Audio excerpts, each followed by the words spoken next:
Jadi setelah di Nigeria, sekarang di Sudan sedang terjadi genosida terhadap umat Kristen. Jadi di Sudan itu ada dua etnis mayoritas. Ada etnis Afrika mayoritas Kristen dan etnis Arab mayoritas Muslim. Menurut laporan BBC, sampai Oktober 2025 sudah 150.000 orang tewas akibat konflik ini.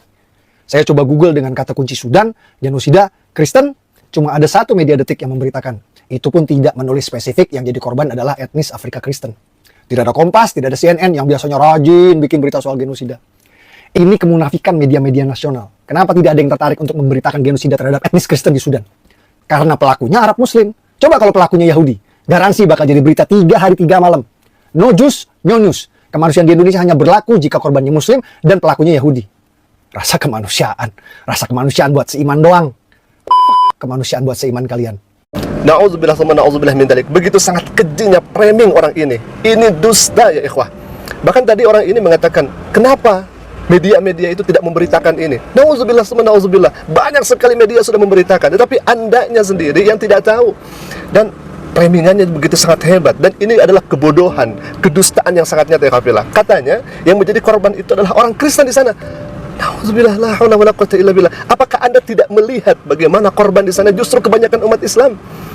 Aneh sekali ya ikhwan. Jadi seolah-olah kalau misalkan orang ini bercermin, yang disalahkan itu cerminnya bukan dirinya gitu. Kok ada ya orang yang semacam ini? Katanya kemanusiaan di Indonesia itu na'udzubillah sama na'udzubillah min dalik. Baik ya ikhwan, supaya tidak lama lagi kita akan langsung saja melihat bagaimana orang-orang di Sudan, wabil khususnya orang Muslim yang lantang mengatakan bahwa bangsa Arab, wahai umat Islam, lihatlah apa yang terjadi di sini. Baik ya ikhwan, ini kami akan ada tampilkan beberapa video yang mungkin Abu Janda ini tidak mengetahui fakta di lapangan seperti apa. Silakan ya ikhwan. Ini yang pertama ya. نحن نناشد كل الدول الإسلامية وكل العالم الإسلامي أن من حصل في الفاشل هذا ليس محاربة للدولة السودانية فقط، بل محاربة للشريعة الإسلامية التي نقتدي بها. نعمل بشريعتنا الإسلامية ونهتدي بهدي النبي عليه الصلاة وأتم التسليم. القصف الحسن للجامع في الفاشل هذا محاربة للدين الإسلامي. Baik, ini video yang pertama ya ikhwan. Di sini mungkin kalau misalkan Abu Janda melihat bagaimana tayangan ini, mungkin dia akan tertampar dan orang ini akan malu semalu-malunya ya ikhwan.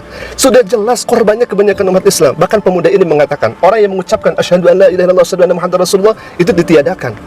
Ini sudah sangat jelas. Ini orang di sana, Anda sendiri. Jadi seolah-olah Abu Janda ini pengen sekali yang menjadi korban itu orang Kristen. Aneh sekali ya ikhwah. Jadi ngotot, pokoknya yang jadi korban itu non-muslim begitu. Yang menjadi korban itu orang Kristen aja. Jadi tidak melihat korban umat Islam. Kemana saja ketika masjid di Australia, kemudian jemaahnya itu didor oleh non-muslim, Anda kemana tidak bersuara. Kemudian masjid di luar negeri itu dibakar oleh non-muslim, kemana Anda tidak bersuara.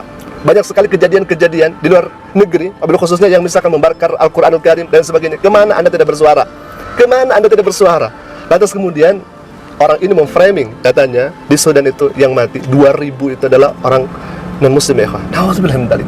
Apa yang ada di benak pikirannya itu? Kita agak geram juga, tapi lucu begitu ya. Kok bisa ada orang yang semacam itu? Subhanallah. Baik, kita akan lihat video berikutnya. Ini jelas ya ikhwah, umat Islam coba. Ini di Sudan, ini umat Islam ya ikhwah. Pakai hijab, pakai peci, bawa tasbih. Mereka ketakutan ya ikhwah, ingin agar keadilan itu ditegakkan.